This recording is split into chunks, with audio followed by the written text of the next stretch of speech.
ॐ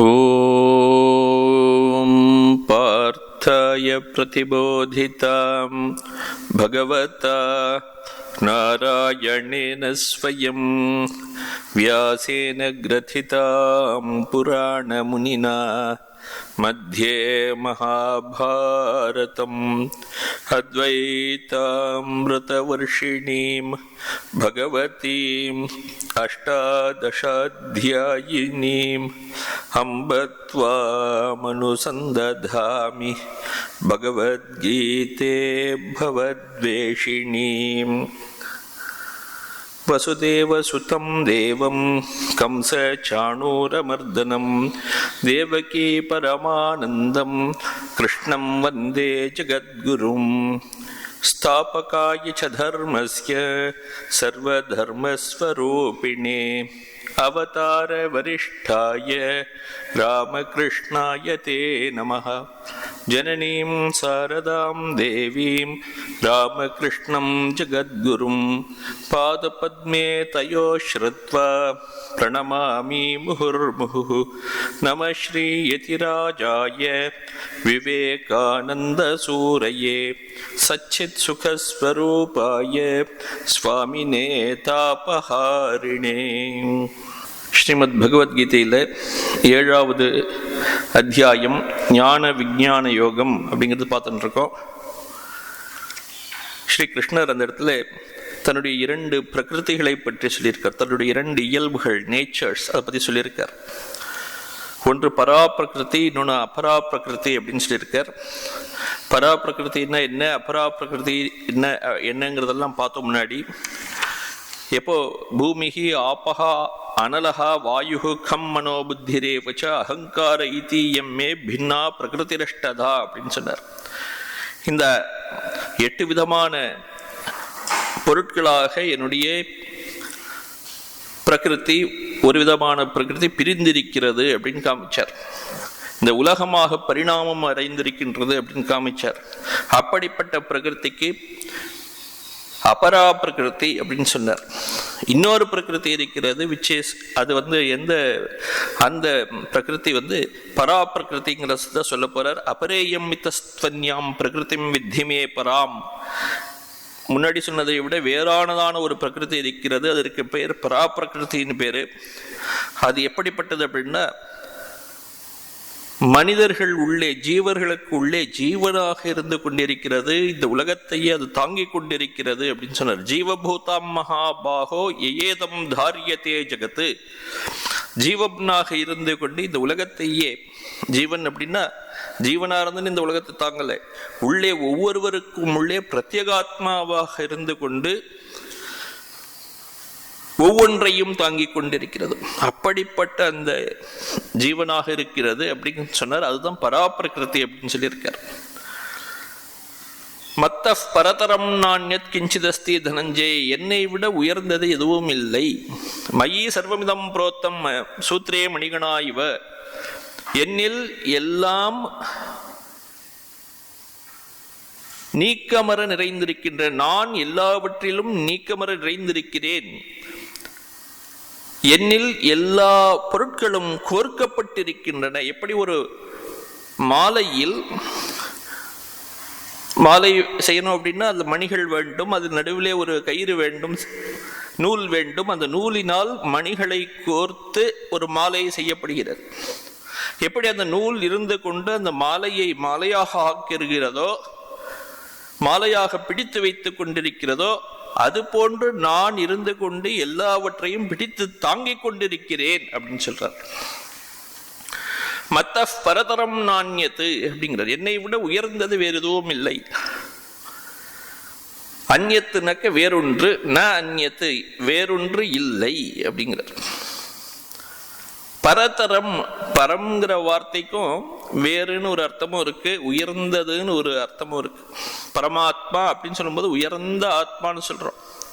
இப்ப பரம்ங்கிற வார்த்தைக்கு வேறொன்றுன்னு ஒரு அர்த்தமும் இருக்கு. இந்த இடத்துல அந்நியத்துங்கிற வார்த்தை வந்ததுனாலேயே அந்நியத்துங்கிற வார்த்தைக்கு வேறொன்றுன்னு அர்த்தம். அதனால பரம்ங்கிற வார்த்தைக்கு வேறொன்றுன்னு இருக்க முடியாது. உயர்ந்ததுன்னு தான் இருக்க முடியும் அப்படின்னு சொல்லியிருக்காருங்க. மத்த பரதரம் நான்யத் அப்படின்னு ஆரம்பிக்கிறார். என்னை விட உயர்ந்தது எதுவும் இல்லை. போன மந்திரத்தில் சொல்லியிருக்கார் ஸ்லோகத்தில், ஏதத்யோனீனி பூதானி சர்வாணித்யுபதாரய அகம் கிருஷ்ணஸ்ய ஜெகதா பிரபவ பிரளயஸ்ததா அப்படின்னு சொன்னார். இந்த எல்லா உலகத்திற்கும், கிருஷ்ணஸ்ய ஜெகதா அப்படின்னா எல்லா உலகத்திற்கும், எல்லா படைப்பு எல்லாவற்றிற்கும் அகம் பிரபவஹா பிரளயஹா ததா அப்படிங்கிறார். நானே உற்பத்தி ஸ்தானமாக விளங்குகிறேன், நானே லயமடையும் ஸ்தானமாகவும் விளங்குகிறேன். எங்கு உலகமெல்லாம் உற்பத்தி ஆகிறதோ அது நான், என்னில் இந்த உலகம் உற்பத்தி ஆகிறது. உற்பத்தியானவை எல்லாம் என்னிலேயே நிலை பெற்று நிற்கின்றன. அவை எல்லாம் என்னிடமேயே லயமும் அடைகின்றன அப்படின்னு அவர் சொல்லியிருக்காருங்க 6வது ஸ்லோகத்துல. அப்போ எல்லாம் எங்கிருந்து தோன்றுகின்றனவோ, எதில் நிலை பெற்று நிற்கின்றதோ, எதில் மீண்டும் லயமடைகிறதோ அது தோன்றினவற்றுக்கெல்லாம் உயர்ந்தது அப்படின்னு புரிஞ்சுக்கணும். இப்போ சமுத்திரம் இருக்கிறது, சமுத்திரத்திலே பல விதமான அலைகள் எழும்புகின்றன. எத்தனையோ அலைகள், கோடிக்கணக்கான அலைகள் ஒவ்வொரு நிமிடமும் தோன்றுகின்றன. அவை கடலிலேயே தோன்றுகின்றன, கடலிலேயே நிற்கின்றன, கடலிலேயே மீண்டும் விழுந்து விடுகின்றன.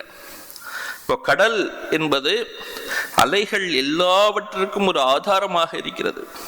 அதுபோல இந்த இடத்துல இவர் என்ன சொல்லியிருக்கிற கிருஷ்ணர் அப்படின்னா, நான் இந்த உலகம் எல்லாவற்றிற்கும் ஆதாரபூத்தமானவன், என்னிலேயே எல்லா உலகமும் தோன்றுகின்றன, எல்லா உலகமும் நிலை பெறுகின்றன, எல்லா உலகமும் மீண்டும் லயமடைகின்றன அப்படிங்கிறார்.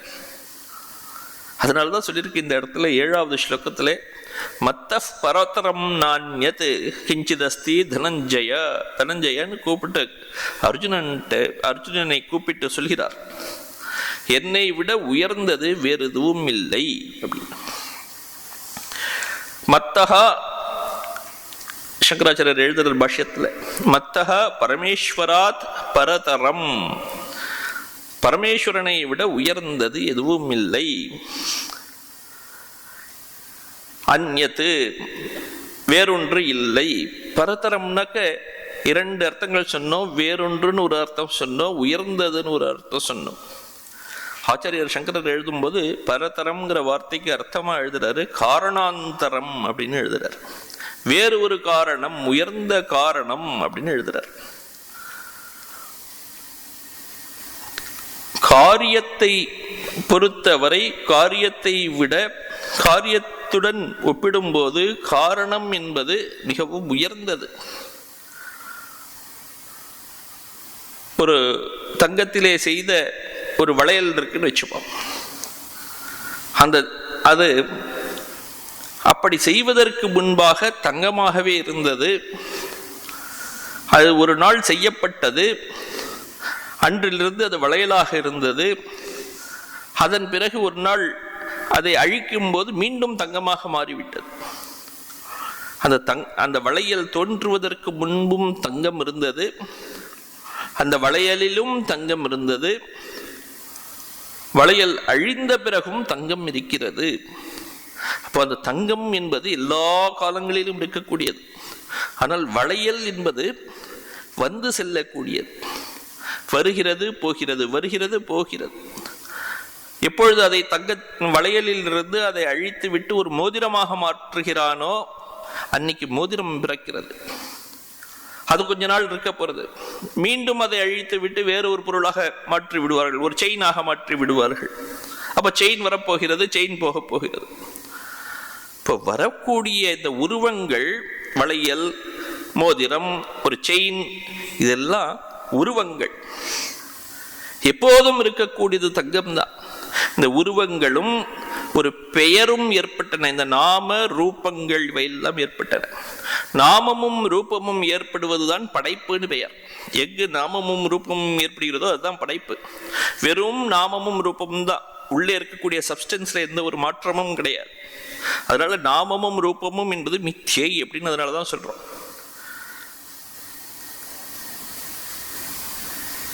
அந்த நாமமும் ரூபமுமாக இருக்கக்கூடிய இந்த வளையல் முதலியவற்றுக்கெல்லாம் காரணமாக இருக்கக்கூடியது அந்த தங்கம்.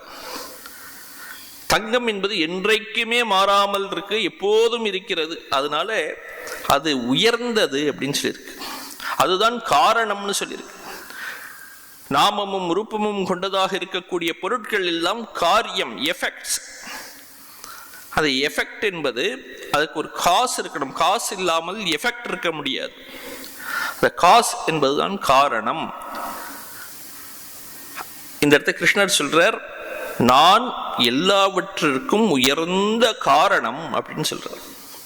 இந்த இருக்கக்கூடிய எல்லா உலகங்கள் எல்லாவற்றிற்கும் நான் உயர்ந்த காரணம், என்னை விட உயர்ந்த காரணம் எதுவும் இல்லை அப்படிங்கிறார். அப்படின்னா என்ன அர்த்தம் அப்படின்னா, அவர் பரமாத்மா அப்படின்னு இங்க ஒரு டிக்ளேர் பண்றார். என்னிலிருந்தே எல்லாம் தோன்றின. எப்படி தங்கத்திலிருந்து இந்த வளையல், மோதிரம், செயின் முதலியவை தோன்றியதோ, மீண்டும் தங்கமாகவே ஆகிவிட்டதோ, அதே போன்று பரமாத்மாவிலிருந்து இந்த உலகம் எல்லாம் தோன்றப் போகின்றன, மீண்டும் அந்த பரமாத்மாவிலேயே லயமடைய போகின்றன. இப்ப பரமாத்மா என்பது உயர்ந்த காரணம். அதை சொல்லியிருக்கிறீங்க. மத்தஃ பரதரம் நான்யத் கிஞ்சிதஸ்தி தனஞ்சய, மத்தஹ பரமேஸ்வராத் பரதரம் அந்யத் காரணாந்தரம் கிஞ்சித் ந அஸ்தி ந வித்யதே அகமேவ ஜெகத்காரணம் இத்யர்த்தஹ. நான் தான் இந்த உலகம் எல்லாவற்றுக்கும் காரணம் அப்படின்னு சொல்லியிருக்காரு. அதனால இந்த உலகம் முழுவதும் எல்லாவற்றையும் நான் வியாபித்திருக்கிறேன், எல்லாவற்றிலும் நான் நீக்கமர நிறைந்திருக்கிறேன். எப்படி அந்த மோதிரத்திலே வளையலிலே தங்கம் இருந்ததோ, அதே போன்று படைக்கப்பட்ட எல்லா பொருட்களிலும் நான் இருக்கிறேன் அப்படிங்கிறார். தஸ்மாத் மயி அந்த தங்கத்திலேயே இந்த ஆபரணங்கள் எல்லாம் செய்யப்பட்டிருக்கின்றன. தங்கத்தில் ஆபரணங்கள் செய்யப்பட்டிருக்கின்றன, ஆபரணத்தில் தங்கம் உள்ளது. இது இரண்டு விதமாகவும் சொல்றது இந்த இடத்துல. தங்கத்தில் ஆபரணம் செய்யப்பட்டுள்ளது, ஆபரணத்தில் தங்கம் இருக்கிறது அப்படின்னு சொல்லுவது போல இந்த இடத்துல சொல்றார். மயி பரமேஸ்வரே சர்வாணி பூதானி சர்வம் இதம் ஜெகத் புரோத்தம் அனுஸ்யூதம் அனுகதம் அனுவித்திஹி கிரதிதம் இத்யர்த்தஹ அப்படிங்கிறார். இருக்கக்கூடிய எல்லா உலகங்களும் எல்லா உயிரினங்களும் பரமேஸ்வரனான என்னிலேயே நிறைந்திருக்கின்றன, நான் அவற்றில் இருக்கிறேன் அப்படின்னு சொல்றார். மயி பரமேஸ்வரே சர்வாணி பூதானி அப்படின்னு சொல்லிட்டார். என்னில் எல்லா உயிரினங்களும் இருக்கின்றன. சர்வம் இதம் ஜெகத் புரோத்தம், இவை எல்லாம் இருக்கக்கூடிய ஜெகத் எல்லாம் என்னில் நிறைந்திருக்கின்றன. அனுஸ்யூதம் அனுகதம் அனுவித்தஹா இத்யர்த்தஹா அப்படின்னு சொல்லிட்டார். எப்படி இந்த ஒரு துணி இருக்கிறது, இந்த துணி எப்படி செய்யப்பட்டது அப்படின்னா, நூலினால், நூல் இங்கும் அங்கும் இப்படியும் அப்படியும் இடது பக்கமும் வலது பக்கமும் போய் போய் போய் போய் இந்த ஒரு துணியை உருவாக்கி இருக்கிறது. ஒரே நூல் தான் இது. எடுத்து பிரிச்சா ஒரே நீளமான ஒரு நூல் மட்டும் வரப்போறது. அந்த நூல் எப்படி இந்த துணியாக ஆகியிருக்கிறதோ, அதே போன்று இந்த பரமாத்மாவும் இந்த உலகமாக இருக்கிறார். உலகம் முழுவதும் வியாபித்திருக்கிறார். அது சொல்றாரு இங்க, தீர்க்க தந்துஷு பட்டவத்து அப்படிங்கிறார். தந்து அப்படின்னா நூல், பட்டம் அப்படின்னாக்க இந்த துணி. துணியில் எப்படி தீர்க்கம்னா நீளமானது, நீளமான நூல் எப்படி இந்த துணி எப்படி நீளமான நூல்களாக ஆகியிருக்கிறதோ, அல்லது துணியிலே நீளமான நூல்கள் இருக்கின்றனவோ, அதே போன்று இந்த உலகத்தில் நான் இருக்கிறேன். உலகம் முழுவதும் நான் வியாபித்திருக்கிறேன். இது நூலை தவிர வேறு எதுவும் இல்லை இந்த துணி. அதே போன்று இந்த உலகம் பரமாத்மாவை தவிர வேறு எதுவும் இல்லை. சூத்ரே மணிகனா இவ அப்படின்னு இந்த ஸ்லோகத்திலேயே சொல்லியிருக்கு. எப்படி ஒரு மாலையை தொடுக்கும் போது உள்ளே ஒரு நூலை கட்டி ஒவ்வொரு மணியாக கோர்த்து அதை தொடுக்கிறோமோ, அது போன்று பரமாத்மா எல்லா உலகங்களிலும் எல்லா உயிரினங்களிலும் இருந்து கொண்டு மாலையை போன்று, மாலையில் இருக்கக்கூடிய நூல் போன்று உள்ளது அப்படின்னு சொல்லியிருக்கார். மத்த பிரதரம் நாண்யத் கிஞ்சிதஸ்தி தனஞ்சய மயி சர்வமிதம் புரோத்தம் சூத்ரே மணிகணா இவை. இதுவரை தான் நம்ம பார்த்துருந்தோம் போன வகுப்புல.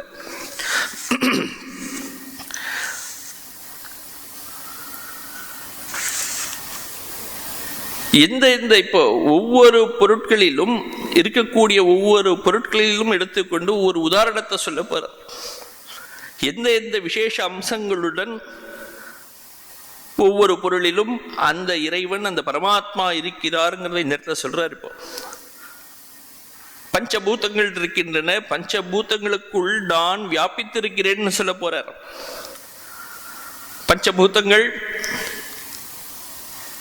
ஆகாயம் முதற்கொண்டு, வாயு முதற்கொண்டு,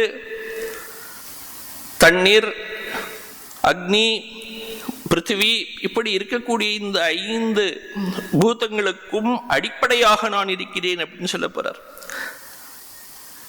ரசோஹமப்சு கௌந்தேய பிரபாஸ்மி சசி சூரியயோஹோ பிரணவஹ சர்வவேதேஷு சப்தஹ்கே பௌருஷம் நிருஷு புண்ணியோகந்தः பிருத்திவ்யாம் ச தேஜஸ்சாஸ்மி விபாவசௌ ஜீவனம் சர்வபூதேஷு தபஸ்சாஸ்மி தபஸ்விஷு. இந்த 2 ஸ்லோகங்களையும் ஒன்னா எடுத்துக்கணும்.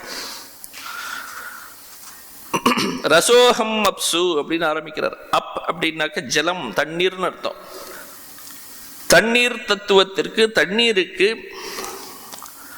ஆதாரமாக இருக்கக்கூடிய அந்த சுவை வடிவிலே நான் இருக்கிறேன் அப்படிங்கிறார். தண்ணீரில் சுவையாக நான் இருக்கிறேன். சசி சூரியயோகோ பிரபா அஸ்மி. சசி அப்படின்னா சந்திரன், சூரியன் ஆதித்யன், இப்படி சூரியன் சந்திரன் இவர்களுக்கெல்லாம் இருக்கக்கூடிய அந்த ஒரு ஒளி இருக்கிறதே, அந்த ஒளி வடிவில் நான் இருக்கிறேன் அப்படிங்கிறார். சப்தஹா கே அப்படிங்கிற, கே அப்படின்னா ஆகாசம் அர்த்தம். ஆகாசத்தில், ஆகாயத்தில் நான் சப்த வடிவத்தில் இருக்கிறேன். ஆகாயத்துடைய குணம் சப்தம். எப்படி தண்ணீருக்கு ஒரு சுவை என்பது ஒரு குணமாக இருக்கிறதோ, அது போன்ற ஆகாயத்திற்கு ஒரு குணம் சப்தம். இந்த ஆகாயத்திற்கு சப்த வடிவிலே நான் உள்ளே இருக்கிறேன் அப்படிங்கிறார். சர்வ வேதேஷு பிரணவஹா, எல்லா வேதங்களுக்கும் அடிப்படையாக இருக்கக்கூடியது ஓம்காரம். அந்த ஓம்கார வடிவத்திலே நான் இருக்கிறேன். பிரணவஹா சர்வவேதேஷு அப்படிங்கிறார். நிருஷு பௌருஷம், மனிதர்களில் ஒரு ஆண்மையாக நான் இருக்கிறேன் அப்படின்னு அவர் சொல்றார். புண்ணியோகந்தஹா பிருத்திவ்யாம் ச, பிருத்திவின இந்த உலகம், இந்த மண் தத்துவம், மண் தத்துவத்திலே நான் கந்த வடிவிலே நறுமணமாக நான் இருக்கிறேன். கந்தவதி பிருத்திவி அப்படின்னு சொல்றோம். இப்ப கந்தத்தன்மை உடையது, அந்த நறுமணம் உடையதாக இருக்கிறது எதுவோ அந்த நறுமணத்தன்மையாக, எப்படி சூரியனுக்கு வெளிச்சமாக இருக்கிறாரோ அதே போன்று இந்த பூமிக்கு நறுமணமாக இருக்கிறார் அப்படின்னு சொல்லியிருக்கு. இந்த 2 ஸ்லோகங்களிலே 4 பூதங்களை பற்றி சொல்லிட்டார். தண்ணீரை பற்றி சொல்லிட்டார், ஒளியை பற்றி சொல்லிவிட்டார், சப்தத்தை பற்றி சொல்லிவிட்டார், கந்தத்தை பற்றி சொல்லிவிட்டார். ஆனா இன்னும் வாயுவை பற்றி சொல்லலை. அது வாயுவையும் நம்ம எடுத்துக்கணும். வாயுவோடைய குணம் என்னன்னா ஸ்பர்ஷங்கிற குணம் வாயுவுக்கு இருக்கு. அப்ப அந்த வாயுவில் ஸ்பர்ஷமாக இருக்கிறேங்கிறதை நம்ம எடுத்துக்கணும் இந்த இடத்துல. ரசோஹம் அப்சு கௌந்தேய பிரபா அஸ்மி சசி சூரியயோஹோ பிரணவஹா சர்வவேதேஷு சப்தஹா கே பௌருஷம் நிருஷு. ஆச்சாரியர் எழுதுறார், ரசஹா அஹம். எதுக்கு? அபாம் யஹ சாரஹா சஹ ரசஹா. ரசம்னா என்ன அர்த்தம் அப்படின்னா, தண்ணீரின் சாரம் எதுவோ அதுக்கு ரசம் என்று பெயர். ரசம்னா சுவை அப்படின்னு. தண்ணீரின் சாரம் சுவை. அப்படிப்பட்ட அந்த தண்ணீரில் அந்த சுவை வடிவான எண்ணில் இந்த தண்ணீர் நிறைந்துள்ளது. என்னால் இந்த தண்ணீர் ஆக்கப்பட்டுள்ளது அப்படின்னு சொல்லியிருக்க. ரசபூதேமயி ஆப்பஹா புரோத்தாஹா இத்யர்த்தா அப்படிங்கிற. இப்படி ஒவ்வொரு பொருளுக்கும் எது விசேஷத்தன்மையோ அந்த விசேஷத்தன்மையாக நான் இருக்கிறேன் அப்படின்னு சொல்றார். ஏவம் சர்வத்திரன் போட்டார். பின்னாடி வரக்கூடிய எல்லா இது போன்ற எல்லாவற்றிற்கும் அந்த விசேஷத்தன்மையாக நான் இருக்கிறேன்ங்கிறத எடுத்துக்கணும். ஏவம் சர்வத்திர அப்படின்னு சொல்லிட்டு அது அப்படின்னா என்னங்கிறத பின்னாடி எக்ஸ்பிளைன் பண்றாருங்க. யதாகம் அப்சு ரசகா, நான் எப்படி இந்த தண்ணீரில் சுவை வடிவாக இருக்கிறேனோ அதே போன்று ஏவம் பிரபா அஸ்மி சசி சூரியயோகோ, ஒளி வடிவில் இருக்கிறேன் சூரியனிலும் சந்திரனிலும் அப்படிங்கிற. பிரணவகா ஓம் பிரணவகா சர்வவேதேஷு அப்படின்னு சொல்லியிருக்கு. பிரணவகா அப்படின்னாக்க பிரணவம்னா ஓங்காரத்திற்கு பிரணவம்னு பெயர். எல்லா வேதங்களும் ஓங்காரத்தில் ஒடுங்குகின்றன. சர்வே வேதாக அந்த ஓங்காரத்தில் நிற்கணும். எத்பதம் ஆமனந்தி தபாம்சி சர்வாணி சேத்வதந்தி எதிச்சந்தோ பிரம்மச்சரியம் சரந்தி தத்தே பதம் சங்கிரகேண பிரவீமி ஓம் இத்யேதத் அப்படின்னு சொல்றது மந்திரம். எல்லா வேதங்களும் எதில் முடிவடைகின்றதோ, எல்லா வேதங்களும் எதை விளக்குவதற்காக இருக்கின்றதோ, எல்லா தபஸ்விகளும் எதை அறிவதற்காக தவம் செய்கிறார்களோ அது ஓம் அப்படின்னு சொல்றது கட்டோபனிஷத்து. பிரணவம் அப்படின்னு சொல்லி கொடுக்கிறது. அதுதான் இந்த இடத்த சொல்லியிருக்க. பிரணவகா சர்வவேதேஷு, எல்லா வேதங்களிலும் நான் ஓங்கார வடிவத்தில் இருக்கிறேன். பிரணவபூதம் பிரணவ வடிவத்தில் இருக்கக்கூடிய எண்ணில் எல்லா வேதங்களும் எப்படி ஒரு நூலிலே மணி கோர்க்கப்பட்டிருப்பது போல் கோர்க்கப்பட்டிருக்கின்றன. அது சொல்றாருங்க. சர்வவேதேஷு தஸ்மின் பிரணவபூதே மயி சர்வே வேதாக புரோத்தாக அப்படின்னு சொல்றாங்க. பிரணவபூதே மயி, பிரணவ வடிவமாக இருக்கக்கூடிய எண்ணில் சர்வே வேதாக புரோத்தாக, எல்லா வேதங்களும் கோர்க்கப்பட்டிருக்கின்றன அப்படின்னு சொல்றார். சப்தஹ்கே அப்படின்னு சொல்லியிருக்கு. சப்த வடிவத்தில் ஆகாயத்தில் சப்த வடிவமாக இருக்கிறேன் அப்படின்னு சொல்லியிருக்கு. அது இந்த இடத்துல ஆச்சாரியர் சொல்றார். ததா கே ஆகாஷே, கே நக ஆகாஷம், ஆகாசத்தில் சப்தஹ சாரபூதக, சப்தம் தான் ஆகாயத்தோட சாரம். எப்படி தண்ணீரின் சாரம் சுவையோ அதே போன்று ஆகாயத்தின் சாரம் சப்தம். அதான் இங்க சொல்லியிருக்கு. ஆகாஷே சாரபூதா சப்தஹா அப்படின்னு சொல்லியிருக்கு. அப்படிப்பட்ட அந்த அந்த சப்தத்தில் இந்த ஆகாயம் கோர்க்கப்பட்டிருக்கிறது அப்படிங்கிறார். மயி கம் புரோத்தம், இந்த ஆகாயம் எண்ணில் கோர்க்கப்பட்டிருக்கிறது. அதே போன்று பௌருஷம் ரிஷு அப்படின்னு சொல்லியிருக்கார். ததா பௌருஷம் புருஷஸ்ய பாவஹா பௌருஷம் தஸ்மின்மயி புருஷாக புரோத்தாக, மனிதர்கள் எல்லோரும் எண்ணில் கோர்க்கப்பட்டிருக்கிறார்கள் அப்படின்னு சொல்லிட்டாருங்க. புண்ணியோ கந்தஹா பிருத்திவ்யாம் ச, புண்ணியஹா கந்தஹா அப்படின்னா நறுமணம், நல்ல நறுமணம். பூமியுடைய தன்மை என்ன, சாரம் என்ன அப்படின்னா நறுமணம். அந்த நறுமணம் பூமியிலேருந்து தான் வருது, பூமி தத்துவத்திலிருந்து தான் வருது. இந்த பஞ்சபூதங்களிலே பூமி தத்துவம் இருக்கிறது. இந்த பூமி தத்துவத்தில் தான் நறுமணம் வருது. தண்ணீரிலே சுவை வருகிறது, இந்த நெருப்பிலே ஒளி வருகிறது, ஆகாயத்திலே சப்தம் வருகிறது, காற்றிலே ஸ்பர்ஷம் வருகிறது. இப்படியே சொன்னாக்க பூமியிலே வரக்கூடிய தன்மை, பூமியின் தன்மை என்ன என்றால் நறுமணம். அப்படி நறுமண வடிவமாக நான் இருக்கிறேன் அப்படிங்கிறாரு. புண்ணியஹா கந்தஹா பிருத்திவ்யாம் அஹம் அப்படிங்கிறார். நான் இந்த பூமியில் நறுமணமாக வியாபித்திருக்கிறேன். எல்லா இடத்திலும் பூமியுடைய தத்துவமான நறுமணமாக நான் இருக்கிறேன். என்னில் இந்த நறுமணத்தை உடையதான பிருத்திவி, இந்த உலகம் நூலிலே மணி கோர்ப்பது போல் கோர்க்கப்பட்டிருக்கிறது அப்படிங்கிறார். ஆக புண்ணியோகந்தகா பிருத்திவ்யாம் ச தேஜஸ்சாஸ்மி விபாவசௌ. விபாவசௌ அப்படின்னா அக்னின்னு அர்த்தம், நெருப்பு. நெருப்பில் நான் ஒரு ஒளியாக இருக்கிறேன் அப்படிங்கிற. தேஜகா அப்படின்னா தீப்திகி அப்படின்னு சொன்னார். தீப்தினா ஒளி. தீபத்திலிருந்து தீபம் எப்படி இருக்கிறது, தீபம்னாலே எரிகிறது ஒளி அப்படின்னு கொடுக்கிறதுன்னு அர்த்தம். தீப்தினா எங்கும் பிரகாசமாக இருக்கிறது கூடியதுக்கு தீப்திகின்னு பேர். அப்படி அந்த தீப்தி வடிவத்தில், தேஜஸ் வடிவிலே, ஒளி வடிவிலே நான் அக்னியில் இருக்கிறேன். அந்த ஒளி இல்லாவிட்டால் அக்னியாக இருக்க முடியாது. அப்ப நான் இருந்து கொண்டு அக்னியை உருவாக்கி இருக்கிறேன். நான் அக்னி இருப்பதற்கு காரணமாகிறேன்னு அர்த்தம். அது சுவை இல்லாவிட்டால் அது தண்ணீர் கிடையாது. கந்தம் இல்லாவிட்டால் அது பூமியாக இருக்க முடியாது. ஒளி இல்லாவிட்டால் அது நெருப்பாக இருக்க முடியாது. ஒளியுடைய தன்மை என்ன, நெருப்புடைய தன்மை என்ன அப்படின்னா ஒளி. ஒளி இல்லாமல் எப்படி நெருப்பு இருக்க முடியும்?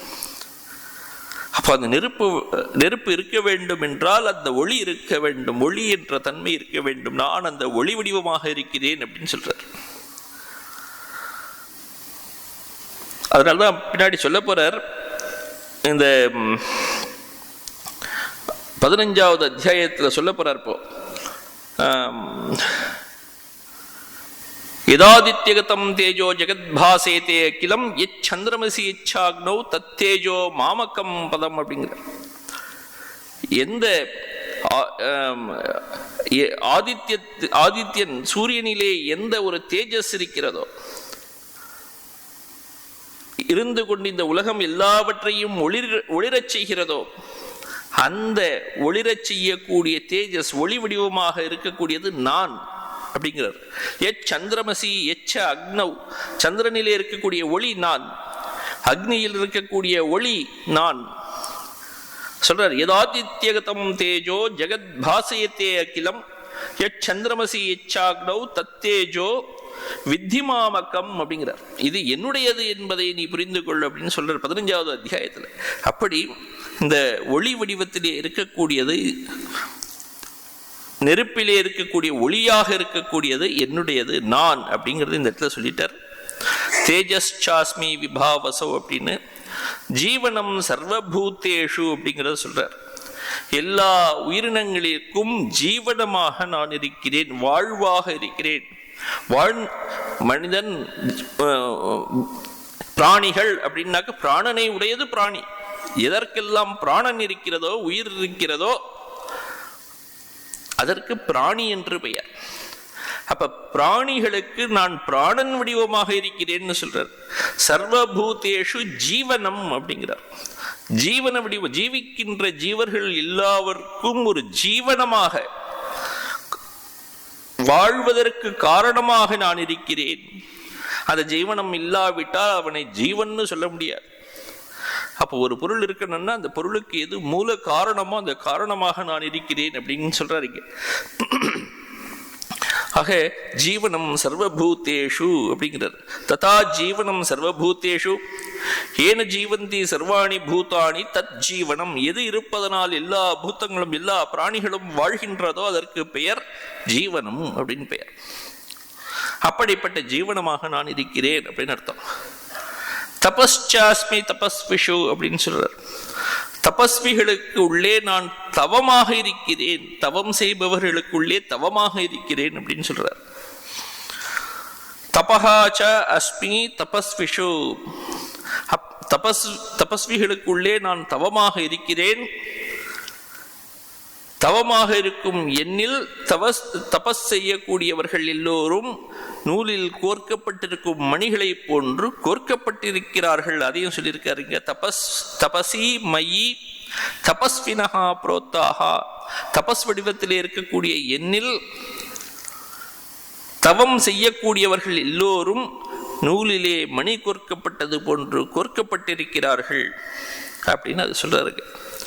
பீஜம் மாம் சர்வபூதானாம் வித்தி பார்த்த சனாதனம் புத்தர் புத்திமதாம் அஸ்மி தேஜஸ் தேஜஸ்வினாமகம் பலம் பலவதாம் சாகம் காமராக விவர்ஜிதம் தர்மா விருத்தோ பூதேஷு காமோஸ்மி பரதர்ஷப. இந்த 2 ஸ்லோகத்தையும் நம்ம எடுத்துக்கிறோம். இப்போ பீஜம் மாம் சர்வபூதானாம் அப்படின்னு சொல்லியிருக்கு. எல்லா பிராணிகளுக்கும் காரணபூத்தமாக நான் இருக்கிறேன். பீஜம் அப்படின்னா விதைன்னு அர்த்தம். இப்படி ஒரு பெரிய மரம் வரப்போறது, பெரிய ஆலமரம் அப்படின்னு பார்த்தா அரச மரம் ஆலமரம்லாம் எவ்வளவோ பெருசு. ஆனால் அதோடைய விதை பார்த்தா இத்திரோன்று இருக்கும், ஒரு கடுகை போன்று இருக்கும். அந்த கடுகு உள்ளே கடுகு போன்று இருக்கக்கூடிய அந்த விதையிலே பின்னால் வரக்கூடிய பெரிய ஆலமரத்தின் அம்சங்கள் எல்லாம் அது உள்ள நிறைஞ்சிருக்கு. ஆலமரத்தோட விதையை போட்டால் ஆலமரம் தான் வர முடியும். அப்ப அந்த அத்ரோண்டு கடுகு போன்ற அந்த விதையிலே அந்த பெரிய அம்சம் இருக்கின்றது உள்ளே. அப்ப காரணமாக காரண வடிவத்திலே ஒரு சூக்ஷ்மமாக இருக்கின்றது. அப்படி நான் சூக்ஷ்மமாக காரணமாக எல்லோருக்கும் இருக்கிறேங்கிறத இந்த இடத்துல சொல்றார். பீஜம் மாம் சர்வபூதானாம், இருக்கக்கூடிய எல்லாவற்றிற்கும் நான் அந்த காரண வடிவமாக இருக்கிறேன். அந்த காரணம் என்பதை அழிக்க முடியாது, என்றும் விளங்கக்கூடிய காரணம் அது. அதனாலதான் அங்க சொல்லியிருக்கிற சனாதனம் பீஜம் அப்படிங்கிற, எப்போதும் காரண வடிவமாக இருந்து கொண்டிருக்கிறேன். ஒரு ஜீவனை அழித்து விட முடியுமானா அழிக்கவே முடியாது. உடலை அழிக்கலாம், உடல் அழிந்து போகலாம், ஆனா அடுத்த இடத்துல இன்னொரு இடத்துல போய் திரும்பவும் அது பிறந்து விட போகிறது. அப்ப அந்த ஒரு ஜீவனுக்கு எப்போதும் ஒரு பீஜம் போன்று, ஒரு விதை போன்று, அழியாத பீஜம் போன்று நான் இருக்கிறேங்கிறதுக்கு சொல்றாரு. பீஜம் மாம் சர்வபூதானாம் வித்தி பார்த்த சனாதனம். பீஜம் அப்படின்னா வளரக்கூடியது, வளருவதற்கு காரணமாக இருக்கக்கூடிய வித்து. அதனாலதான் இங்க சொல்ற பிரரோக காரணம் அப்படின்னு சொல்றார். சர்வபூதானாம் பிரரோக காரணம், எல்லா உயிரினங்களும் வளர்வதற்கு தோன்றுவதற்கு காரணமாக நான் இருக்கிறேன்.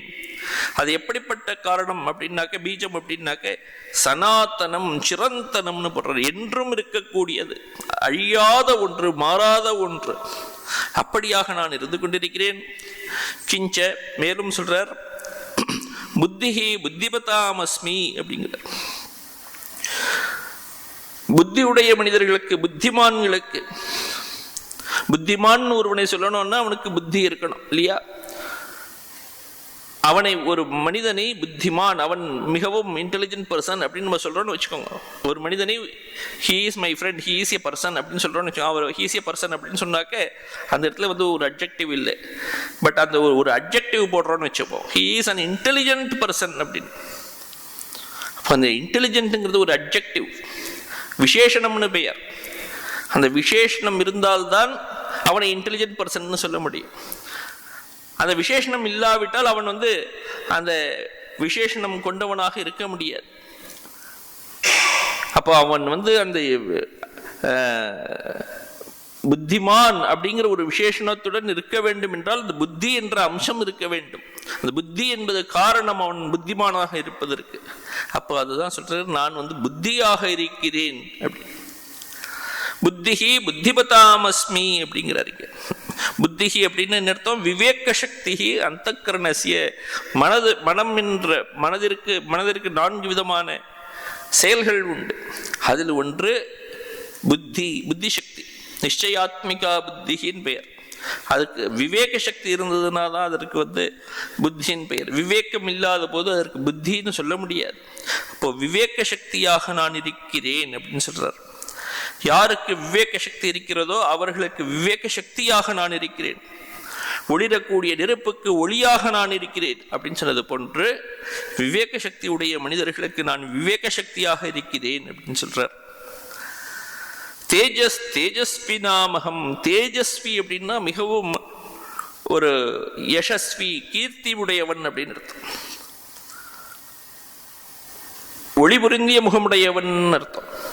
அப்படிப்பட்ட அந்த தேஜஸ்வியாக இருக்கக்கூடிய மனிதர்களுக்கு நான் தேஜஸாக இருக்கிறேன் அப்படின்னு சொல்றாருங்க. தேஜக பிராகல்பியம், தேஜஸ்வினாம் பிராகல்பியம் அகம் அப்படிங்கிறார். அந்த தேஜஸுடைய மனிதர்களுக்கு நான் தேஜஸாக இருக்கிறேன். எப்படி புத்தியுடைய மனிதர்களுக்கு புத்தியாக நான் இருக்கிறேனோ அதே போன்று தேஜஸ்வியாக இருக்கக்கூடிய மனிதர்களுக்கு நான் தேஜஸாக இருக்கிறேன். பலம் பலவதாம் சாகம், பலம் கொண்ட மனிதர்களுக்கு நான் பலமாக இருக்கிறேன். பலம் அப்படின்னா சாமர்த்தியம், ஓஜஸ் அப்படின்னு சொல்றார். அப்படிப்பட்ட ஒரு மனிதர்களுக்கு பலமாக நான் இருக்கிறேன். அது எப்படிப்பட்ட பலம் அப்படின்னா காமராக விவர்ஜித்தம் அப்படின்னு சொல்றார். காமராக விவர்ஜி, காமமும் ராகமும் இல்லாத ஒரு பலமாக நான் விளங்குகிறேன் ஒவ்வொரு மனிதனிலும் அப்படிங்கிறார். காமஹான என்ன, ராகஹான என்னங்கிறதையும் சொல்றது இந்த இடத்துல. காமம் அப்படின்னாக்க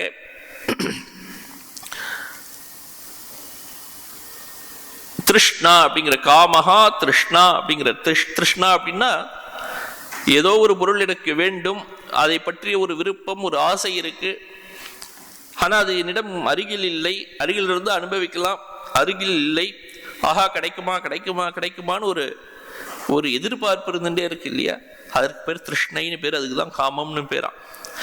எந்த பொருள் அருகில் இல்லையோ அந்த பொருளில் ஒரு எதிர்பார்ப்பு வருமா அப்படிங்கிறது. அசன்னிகிருஷ்டேஷு விஷயேஷு திருஷ்ணா அப்படின்னு போட்டிருக்காரு. அசன்னிகிருஷ்டேஷு அப்படின்னு தூரஸ்தேஷுன்னு அர்த்தம், கிட்டக்கு இல்லாமல் அருகில் இல்லாமல் இருக்கக்கூடிய பொருள் அசன்னிகிருஷ்ட. சன்னிகிருஷ்டகான கிட்டக்கே இருக்கக்கூடிய பொருள், அசன்னிகிருஷ்டகா அப்படின்னா கிட்டக்கே இல்லாமல் தூரக்கே இருக்கக்கூடிய பொருட்கள். தூரத்தில் இருக்கக்கூடிய பொருட்களில் ஒரு ஆசை, அதுக்கு பேர் காமம்னு பெயர். ராகம் அப்படின்னாக்க நம்மிடம் இருக்கக்கூடிய பொருள்களிலே இருக்கக்கூடிய ஒரு அட்டாச்மெண்ட்டுக்கு பெயர், ஒரு பற்றுக்கு பெயர் ராகம் அப்படின்னு சொல்ற. ராகஹா ரஞ்சனா, பிராப்தேஷு விஷயேஷு ரஞ்சனா அப்படிங்கிறது. ஆசக்தி அப்படின்னு சொல்ற, ஆசக்தினா ஒரு அட்டாச்மெண்ட், நம்மிடம் இருக்கக்கூடிய பொருட்களிலே இருக்கக்கூடிய அட்டாச்மெண்ட்டுக்கு பற்றுக்கு பெயர் ராகம்னு பெயர். இப்படி காமமும் ராகமும் இல்லாத பலமாக பலவான்களிடம் நான் இருக்கிறேன் அப்படின்னு சொல்றேன். தேகாதி தாரண மாத்திரார்த்தம் பலம். இந்த பலம், இவர் சொல்லக்கூடிய பலம் என்ன அப்படின்னா உடலை தாங்கிக் கொள்ளக்கூடிய உடல் இருப்பதற்கு தேவையான பலம். அது எதையோ போய் அடைவதற்காக ஓடுகின்ற பலம் இல்லை. அதை போய் நான் எனக்கு ஆசையாக இருக்கிறது, அதை பெற வேண்டும் என்று ஓடுகின்ற ஒரு பலம் கிடையாது. இது எனக்கு பிடித்தது, இது என்னிடமிருந்து யாரும் எடுத்துக்கொண்டு சென்று விடக்கூடாதுன்னு பிடித்து வைத்துக் கொள்வதற்கான ஒரு பலம் அல்ல.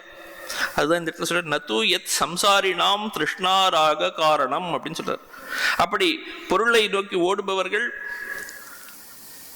தன்னிடம் இருக்கக்கூடிய பொருட்களை பிடித்து வைத்துக் கொள்பவர்கள், அவர்களுக்கு அந்த பொருட்களிலே பற்று இருப்பதினால் அவர்கள் சம்சாரிகள் என்று பெயர். அப்படி இருக்கக்கூடிய சம்சாரிகளுக்கு இருக்கக்கூடிய ஒரு ராகமும் காமமும், காம வடிவமாகவும் ராக வடிவமாகவும் எது இருக்கிறதோ, எந்த பலம் இருக்கிறதோ அந்த பலத்தை நான் என்று அவர் சொல்லலை. அதனால்தான் இங்க சொல்லியிருக்க காமராக விவர்ஜிதம் பலம் பலவதாம் அப்படின்னு சொல்லியிருக்காரு.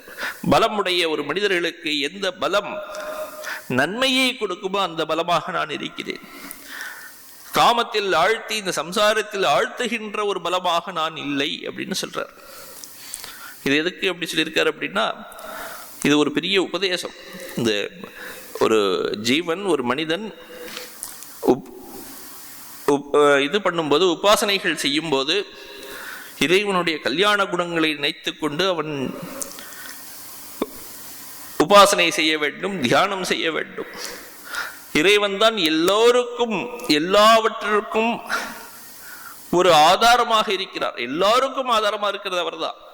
ஆனா அவர் தியானம் பண்ணும்போது அவருடைய நல்ல குணங்களை, கல்யாண குணங்களை தியானம் செய்யணும்.